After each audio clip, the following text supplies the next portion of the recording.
Ini Zobo belakang dah rosak manusia. Minyak aku dah pecah dah. So kena buka body dengan tank lah.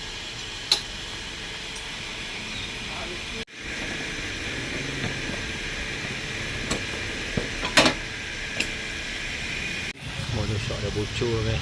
Minyak dah keluar. Dah masuk dalam CVT punya casing lah. Buka lah guys. Di rating kembang. Adik pakai kaya bar juga. Ada merah. Hitam kuning tak tu. Terus punya ada merah je lah guys.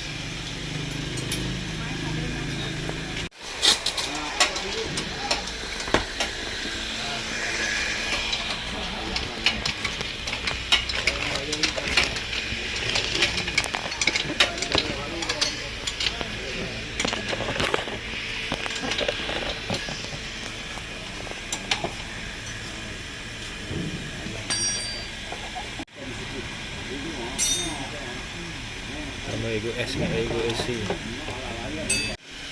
Ini kan motor dah 3 tahun lah. Hari ni baru tukar monoshock belakang. Okay. Dah 100 lebih lah guys. Okay, motor dah siap dah. Okay. Warna merah nampak racing lah sikit.